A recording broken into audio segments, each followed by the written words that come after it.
Feliz sábado. Louvado seja o nome do Senhor pela tua vida, por estarmos na casa do nosso Pai, no melhor lugar que poderíamos tê-lo nesse sábado santo. Queria pedir para o Janilson projetar duas imagens aí. A primeira, nós temos hoje um sábado sobre mordomia. A mordomia aqui nesta igreja liderada pelo irmão Rafael Freitas, e ele nos convidou, juntamente com o ancião Paulo. E nós, nesse momento inicial, antes de abrirmos a palavra e talvez trabalharmos um aspecto um pouco mais espiritual, a gente quer trazer para a igreja como que é feita a distribuição daquilo que você, como doador, o faz. Amados, essa igreja é uma igreja altamente organizada. O pastor aqui recebe o salário fixo, é a única pessoa na igreja que recebe o salário, porque ele tem dedicação exclusiva. Essa igreja tem vários níveis de auditoria interna e externa. Aqui na igreja, o irmão Hernani, o genro do irmão Hernani, nosso irmão Jaldeir, ele é auditor da Associação Geral para toda a América do Sul. Então ele fica viajando em vários locais na América do Sul para verificar o uso adequado do dinheiro e bem como a destinação adequada do dinheiro. Qual que é a função do dízimo? 1 Coríntios 9, verso 14. Para que serve basicamente o dízimo? Pastores e, obviamente, a questão da propagação do evangelho. Então o dinheiro não pode ser usado para construir igreja? Pagar conta de luz? Mas a igreja vai ficar sem energia? Não pode. Então aqui nós temos uma distribuição desses recursos.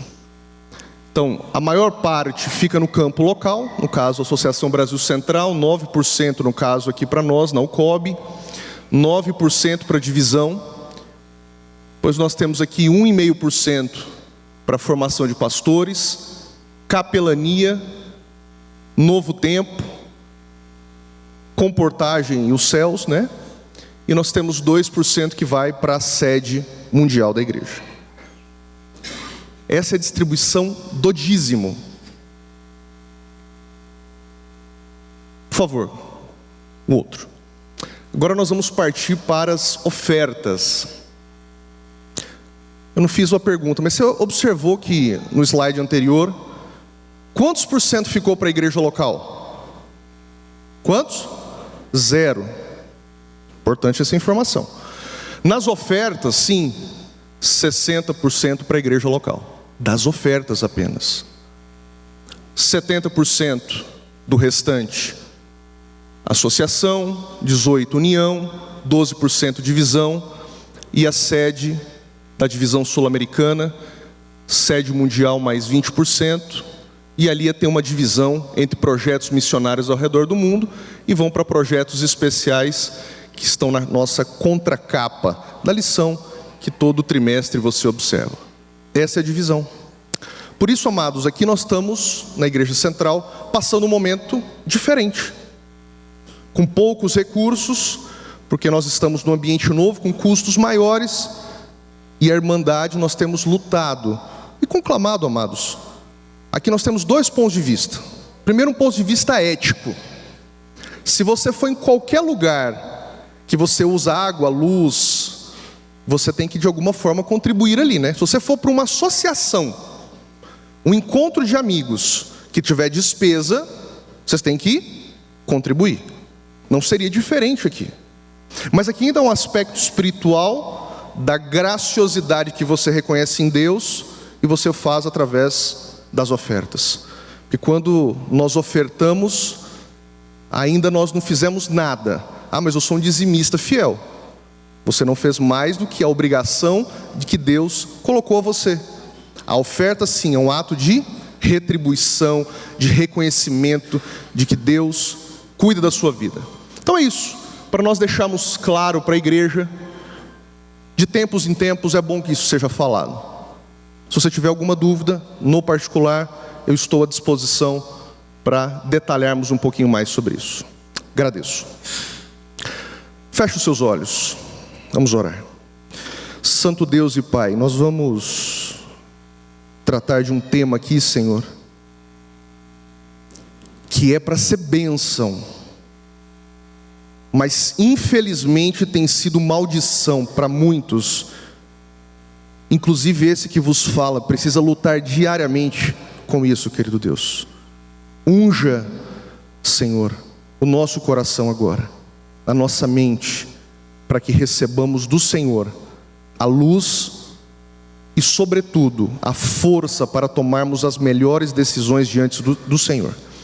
É o que pedimos em nome de Jesus. Amém.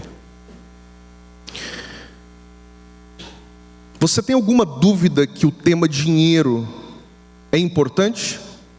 Eu vou lhe dar algumas informações. Há mais ou menos em torno de 2.350 textos na Bíblia que falam sobre dinheiro e finanças pessoais. 2.350 textos. Sabe quantos textos que tem que falam sobre oração? Em torno de 500. Sabe quantos textos que falam sobre fé? Menos de 500. Então você está dizendo que dinheiro é mais importante que oração e fé? Não, claro que não. Não é isso que eu estou dizendo. Eu estou trazendo um fato objetivo.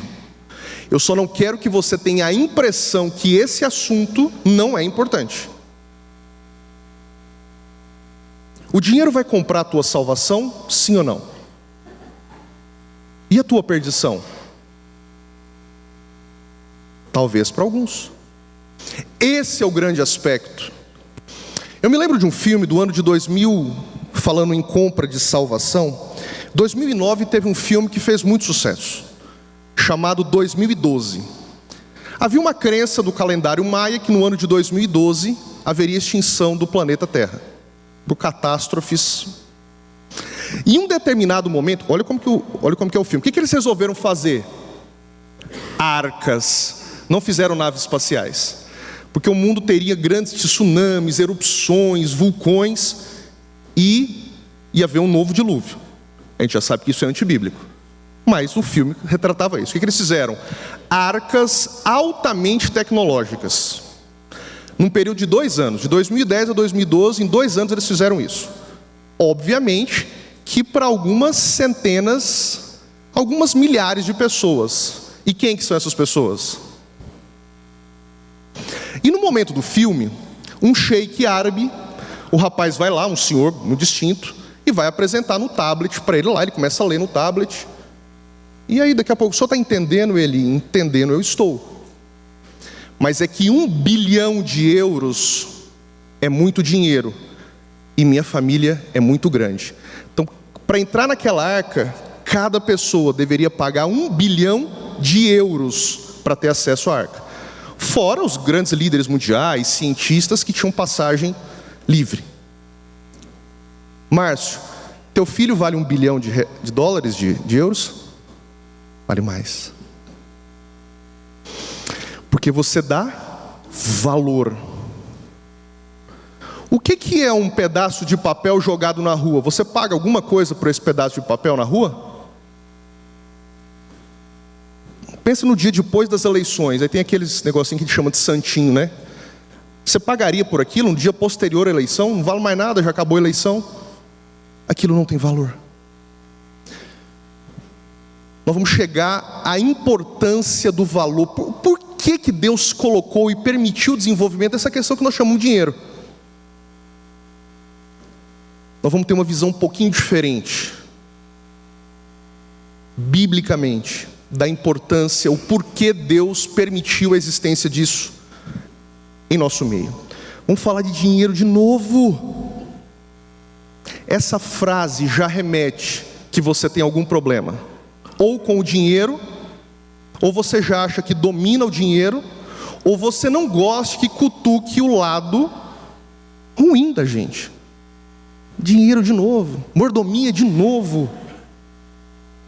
A mordomia é um negócio lindo, é uma visão maravilhosa do que Deus preparou para cada um de nós, para que nós fôssemos mais felizes e completos enquanto estamos num mundo incompleto e infeliz.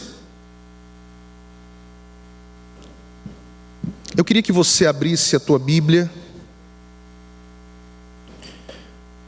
deixa esse texto, Mateus capítulo 8, verso 20. Nós já vamos lê-lo. O dinheiro é muito importante para nós. Quando a gente fala que uma pessoa é bem-sucedida, você fala isso para quem? Para quem é um trabalhador que ganha um salário mínimo e tem todos os seus filhos muito bem educados e sua casa organizada? Você fala isso, essa pessoa é bem-sucedida? Você tem esse costume? Sim ou não? Esses dias eu estou fazendo um negócio chamado academia. É um negócio que você paga para sofrer. Conhece? Você paga para sofrer. Estava lá na academia e conversando com um vizinho, inclusive lá perto de casa, ele é dono de um imóvel lá, e ele falou: rapaz, o pessoal aqui está muito bem sucedido. Acho que eles vendem consórcio. O homem lá já comprou uma BMW 2023. Essa é a visão do mundo. Quem é a pessoa mais bem sucedida que passou por essa terra? Quem é a pessoa mais bem sucedida? John Rockefeller? Andrew Carnegie? Andrew Carnegie foi dono da indústria de aço nos Estados Unidos no final do século. Quase toda a indústria do aço era dele. Aí chegou uma hora lá que os Estados Unidos falou assim: tem que vender, nós não vamos virar monopólio não. Aí juntaram um monte de gente no mundo para comprar o negócio dele.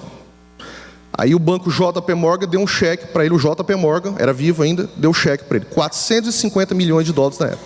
Falou: Andrew, parabéns, você é o homem mais rico do mundo. Ou hoje é o Elon Musk, o Jeff Bezos, o Bill Gates. Esses são os mais bem-sucedidos.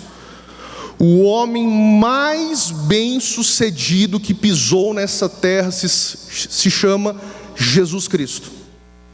E olha aqui, olha aqui. Mateus 8, verso 20.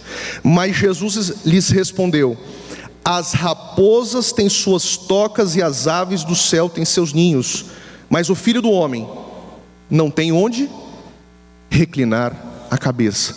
Percebe a visão espiritual totalmente diferente de Deus? Totalmente diferente. Vá para Eclesiastes, capítulo 5, um texto muito conhecido. Eclesiastes, capítulo 5, versículo 10 e 11. Jovens, adolescentes, leiam o livro de Eclesiastes. Vocês precisam ler esse livro. Obviamente os adultos também. Quem ama o dinheiro jamais se fartará de dinheiro. E quem ama a abundância nunca ficará satisfeito com o que ganha. Também isso é vaidade. Onde os bens se multiplicam, também se multiplica os que deles comem. E que proveito tem os donos a não ser ver esses bens com os seus olhos? Quando eu comecei a advogar, eu trabalhei num escritório que prestava serviços para a Associação de Magistrados do Estado de Goiás. E sabe qual que era uma reclamação dos magistrados, dos juízes? Muitos deles sustentavam a família inteira. Filhos grandes, 1, 2, 3 filhos, todos abastecidos, para não dizer um outro termo, pela boa remuneração que o pai ou a mãe ganhavam. Vários deles reclamavam isso. Quanto mais a gente tem, se a gente não tiver sabedoria, mais vão querer nos tirar, se aproveitar. É claro que aqui nós precisamos avaliar com sabedoria, pedimos graça diante de Deus. Eu vou ler um texto, vou até pedir para que o Jonício coloque um texto da serva do Senhor, para nos esclarecer, para deixar claro como nós devemos ter essa visão. Acho que é a terceira imagem, isso. Bênção ou maldição o dinheiro? O dinheiro não é necessariamente uma maldição, ele é de grande valor, porque se corretamente usado, pode fazer o bem na salvação de almas. Em bênçãos a outros que são mais pobres do que nós mesmos. Mediante o uso inadequado ou desavisado, o dinheiro se tornará um laço para o seu possuidor. Aquele que entrega dinheiro na satisfação do orgulho e ambição, o torna uma maldição em vez de uma bênção. O dinheiro é uma prova constante das afeições. Quem quer que adquira mais do que o suficiente, preste atenção nessa frase, amado. Quem quer que adquira mais do que o suficiente para suas necessidades reais, deve buscar sabedoria e graça para conhecer o próprio coração e guardá-lo diligentemente, para que não tenha necessidades imaginárias e se torne mordomos infiéis, usando com prodigalidade o capital que o Senhor lhe confiou. Essa é a visão. Quem ama o dinheiro jamais terá o suficiente, porque sempre vai ter alguma coisa que vai despertar desejo. Eu digo uma frase aqui, amados, via de regra, com exceção de alguns que estão passando lutas no campo financeiro, que precisam rogar sabedoria de Deus. O que a Bíblia diz é que eu nunca vi um justo mendigar o pão. Mais do que isso, depende de uma série de coisas. Depende da vontade do Senhor, depende da sua dedicação, do seu empenho. Qual que é o seu apetite ao risco? Montar um negócio é risco. Você tem essas disposições? Isso tudo depende. É uma série de circunstâncias. O que Deus nos garantiu é que nunca viu o justo mendigar o pão. O justo,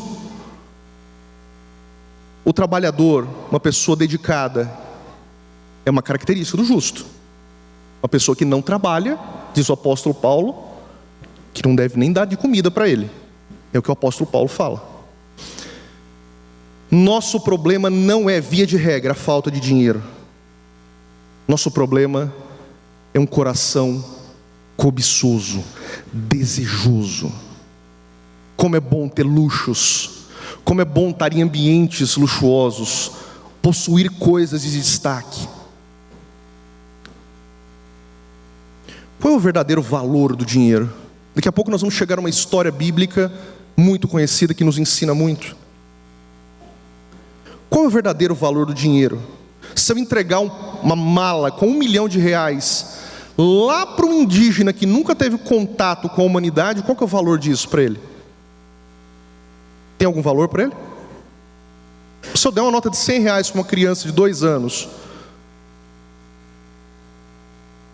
ela não compreende o valor daquilo. Mas vamos ao ponto central. Qual é o propósito principal do dinheiro? Pode falar, irmãos, qual que é o propósito do dinheiro? Suprir as suas necessidades, sim ou não? Esse é o propósito do dinheiro? Vamos lá.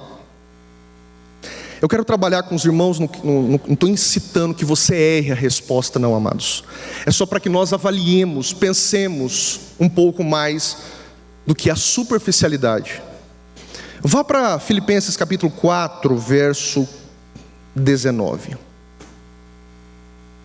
Filipenses capítulo 4, verso 19.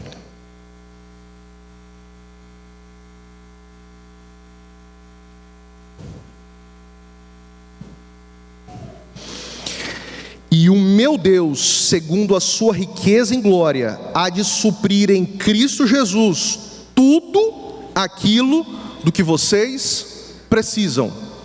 Aqui é tudo ou são aspectos? Não, aqui é um aspecto espiritual, Tiago. Ele vai suprir espiritualmente as suas necessidades. Ou aqui é tudo? Aqui é tudo. O dinheiro serve para suprir as suas necessidades, ainda que Deus permita que você use o dinheiro com essa finalidade. O dinheiro não é para isso. Já viu aquela frase? Quem é o mantenedor da sua família? Aí o homem, né? Levanta-se, eu sou o mantenedor. O mantenedor da sua família é Deus. É Deus. Por isso a necessidade de uma vida de fé. Você vai fazer tudo aquilo que lhe cabe, mas é Deus. E essa coerência espiritual é fundamental. Vamos ler um outro texto? Jó, capítulo 31. Jó, capítulo 31. versos 24 ao 28.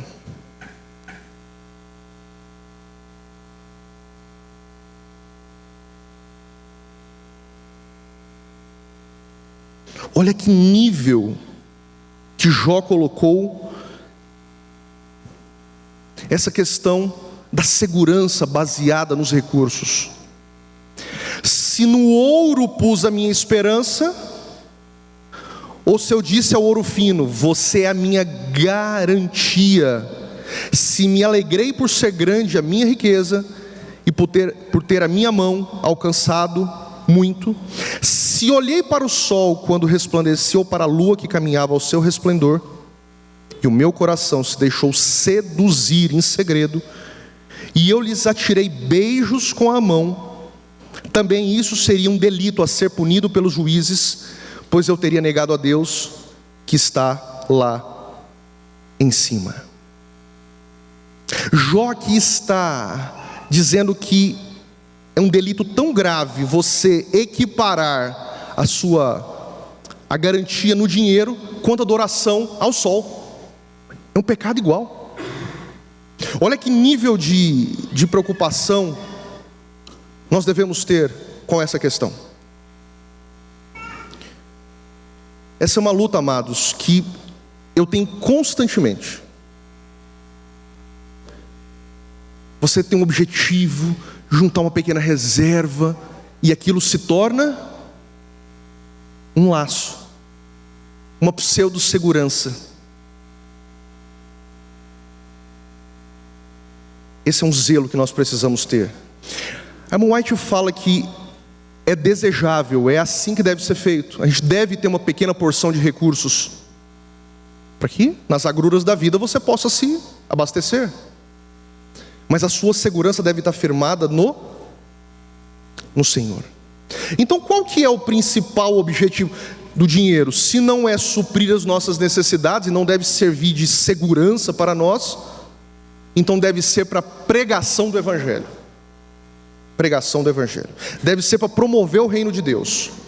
Vá lá no livro de Lucas, no Evangelho de Lucas, capítulo 9, versículo 1 ao versículo 4. Lucas, capítulo 9,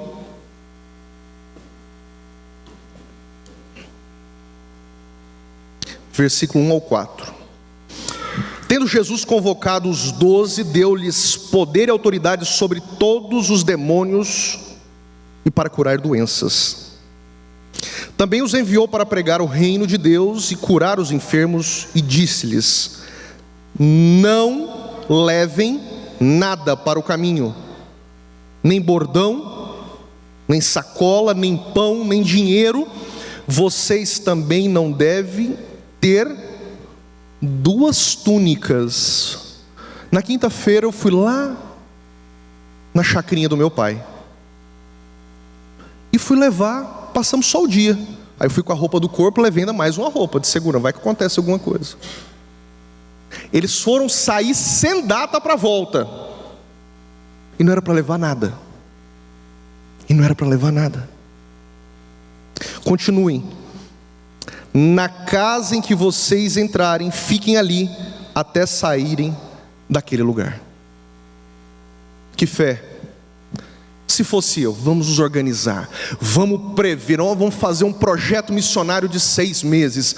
Eu preciso mais ou menos de X reais por dia para comer, eu preciso de X reais para dormir. Vamos levantar. Não seria assim? Tudo pela força do braço. E assim que, via de regra, nós trabalhamos. No mesmo livro, lá no final, Lucas 22, versículo 35. Olha a conexão desses textos.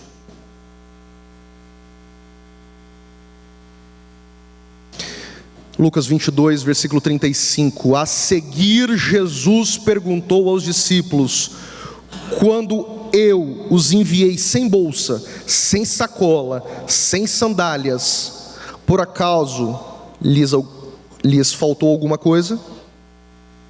Eles responderam: nada faltou. Nada faltou. Mas isso é uma vida de muita fé, Tiago. Esse é um nível. Esse é o ideal de Deus para nós. Esse é o ideal de Deus para nós. Obviamente é um contexto histórico a se compreender aqui, mas esse é o objetivo. A nossa segurança não deve estar nessas coisas. Ainda que a possuamos, como diz a serva do Senhor, precisamos requerer o quê? Sabedoria e graça para bem administrarmos aquilo que Deus bondosamente nos dá. Ora, então se Deus não precisa do dinheiro para promover o seu reino, mas Ele faz uso para isso, é óbvio. Ainda que o faça, essa é uma condição. Só vai ter expansão do Evangelho eterno se houver recursos, sim ou não? Começou com 12, depois 70, depois 500, e ao final do primeiro século, 6 milhões de cristãos, com poucos recursos. A necessidade de um poder maior, a necessidade do Consolador atuando. Mas tal qual essa igreja é altamente organizada, via de regra, amados, isso induz a nós sermos muito organizados, precavidos, e infelizmente, vez por outra, abrimos mão da atuação desse poderoso e santo Espírito. Porque nós estamos muito organizados, muito preparados, numa visão humana, centralizadora.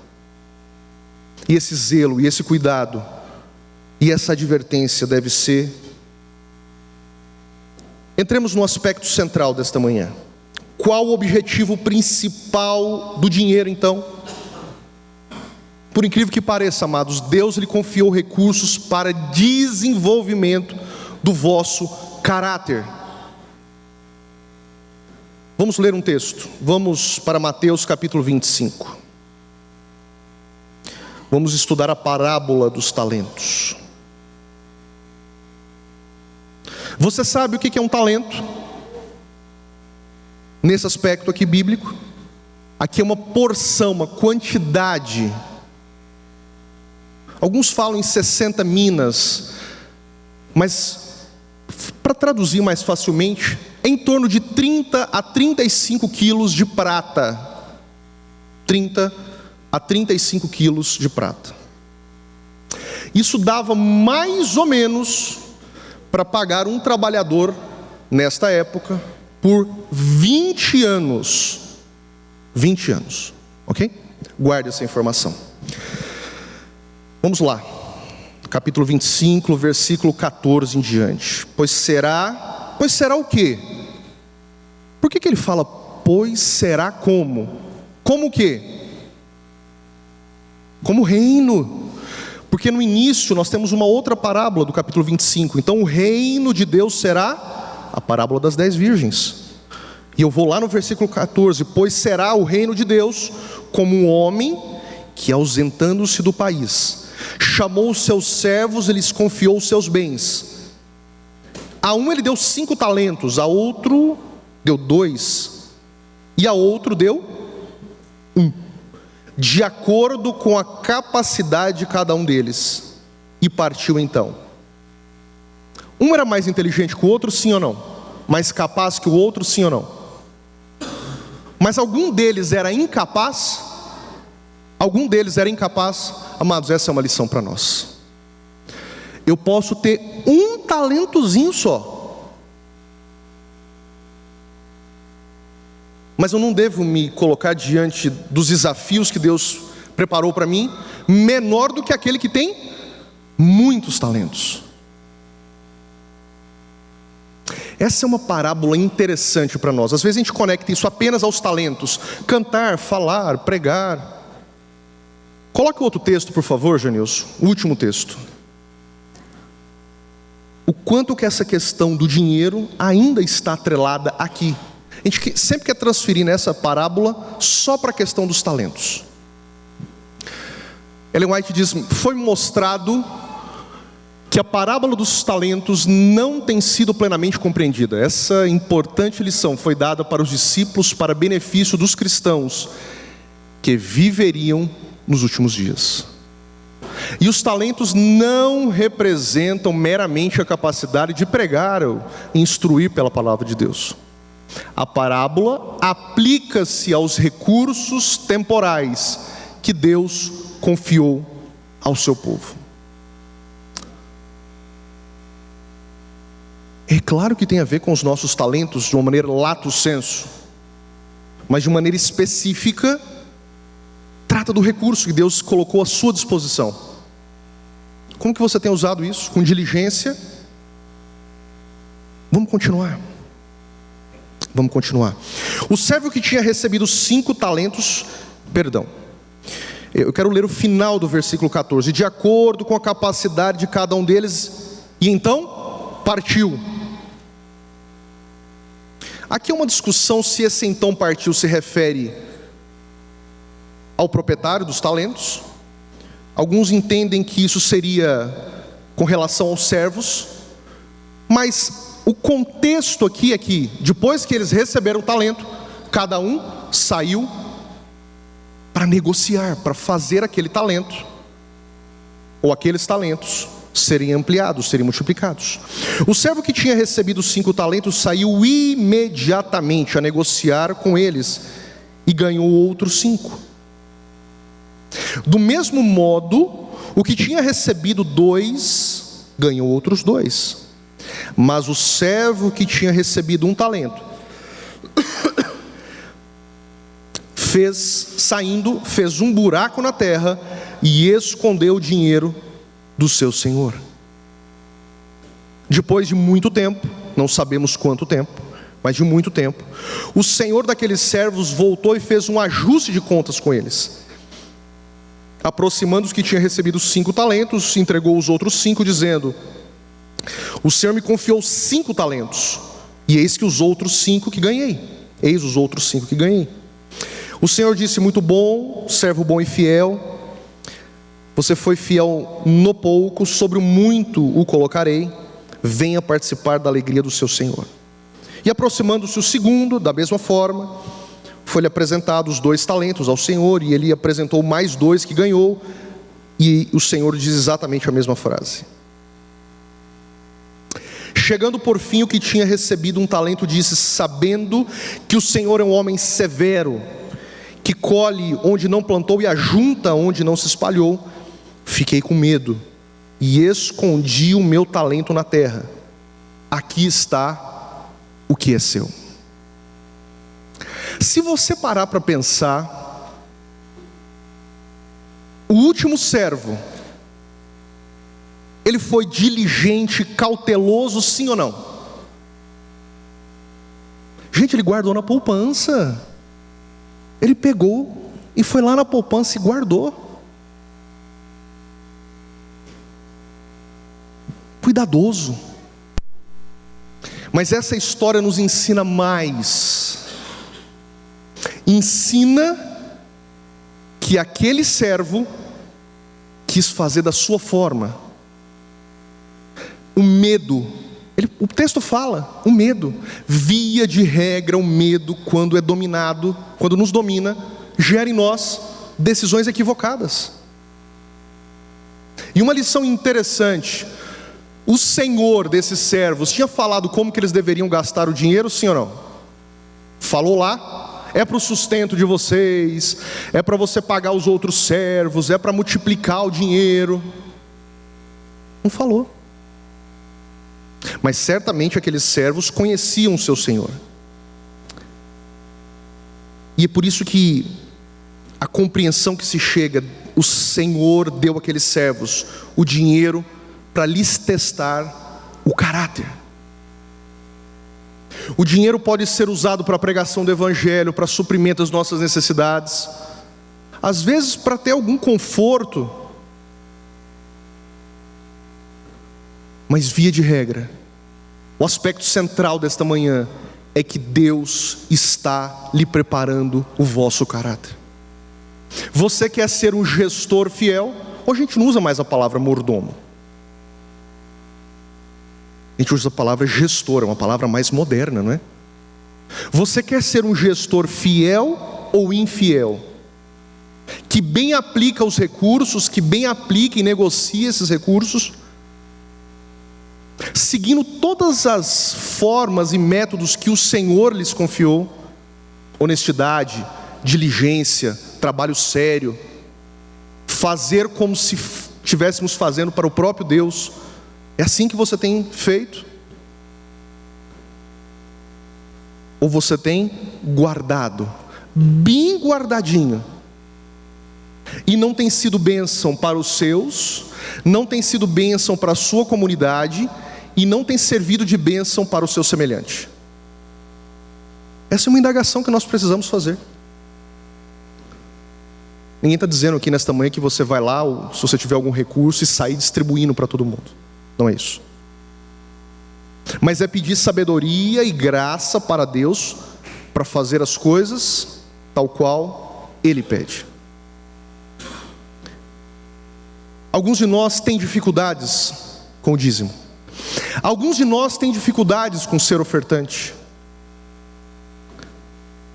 Alguns de nós têm dificuldades com ajuda ao semelhante. Nós precisamos avançar, amados. A nossa esperança está nas coisas terrenas. O problema é o amor ao dinheiro. Eu já escutei muito essa frase. Jesus combateu foi o amor ao dinheiro. Escuta o que eu vou lhe falar. Quando você tiver uma pequena porção de recursos, é aí que o teste inicia. Quando você não tem nada, é fácil falar. Mas quando você começa a adquirir, você começa a prosperar, as coisas começam a funcionar, é aí que eu quero ver. Porque não fui eu que disse, mas a palavra: é mais difícil um rico entrar. Porque o desenvolvimento dessa compreensão do que é importante, do valor, o porquê do dinheiro em nossas vidas.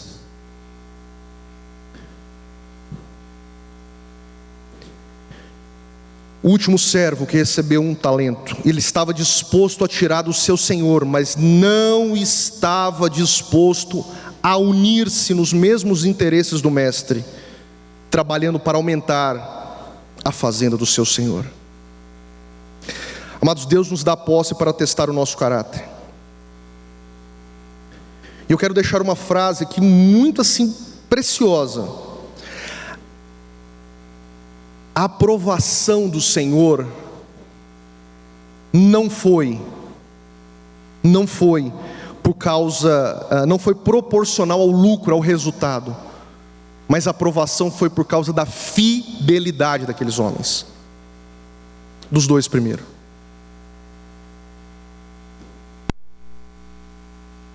O que você tem feito com as bênçãos que você tem recebido? Será que você está fazendo conta do seu patrimônio líquido? Eu tenho isso, eu tenho aquilo, casa, um carro, um dinheiro.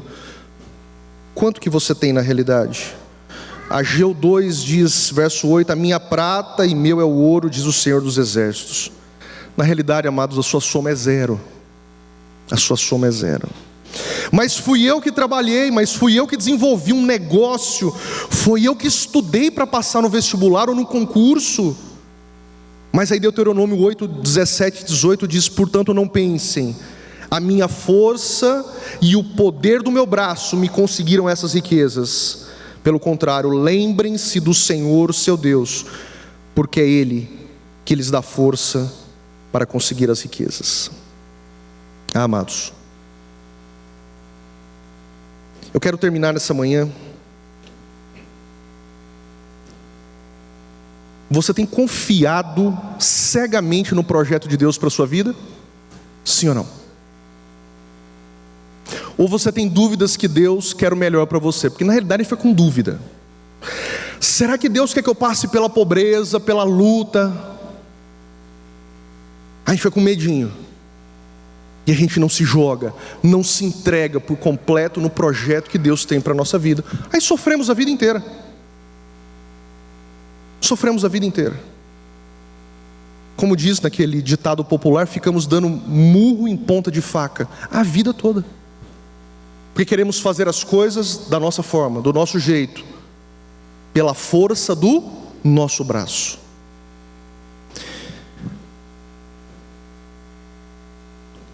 Deus colocou esses recursos em vossas mãos para que seja bênção, mas sejam usados segundo o desígnio e o propósito de Deus.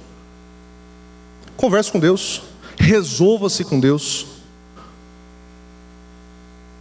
Não vou nem entrar nesse aspecto, dízimos, ofertas. Você conhece bem a vontade de Deus para a tua vida. Deus quer, obviamente, que você supra as suas necessidades. Deus quer que você tenha algum tipo de amenidades na vida, alguns pequenos luxos, quem sabe. Poder se locomover num veículo, poder fazer alguma viagem. Mas requeira sabedoria e graça, se você tiver mais do que o necessário. Eu tenho certeza, amados, que o dinheiro não comprará a nossa salvação. Mas eu tenho a mesma certeza que o dinheiro pode, não vou dizer comprar a nossa perdição, mas pode ser o laço para a nossa morte eterna. Deus lhe dê sabedoria, Deus lhe dê a graça, para que possamos viver segundo aquilo que Ele solicita e requer a cada um de nós. Eu quero chamar a equipe de louvor. Nós vamos agora nos colocar em pé diante do nosso Deus.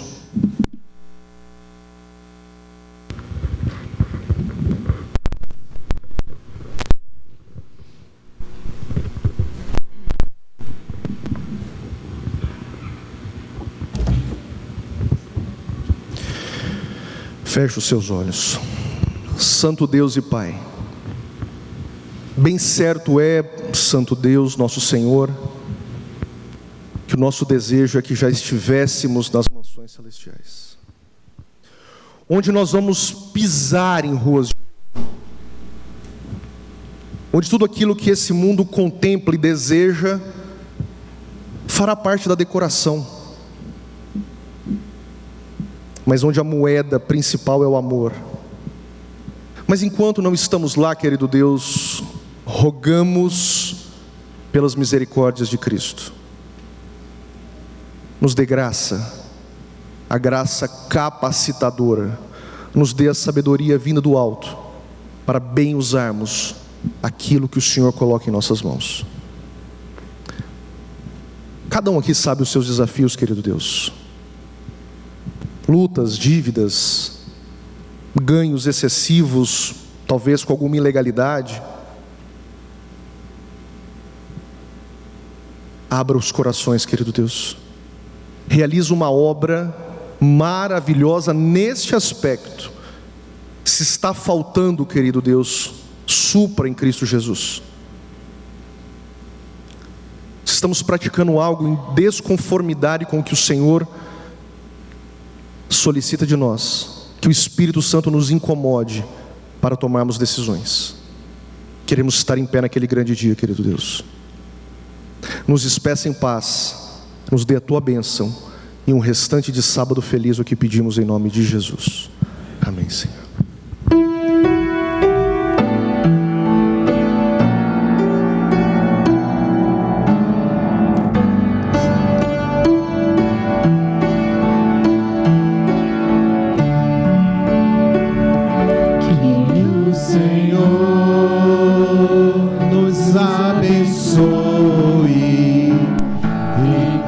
Também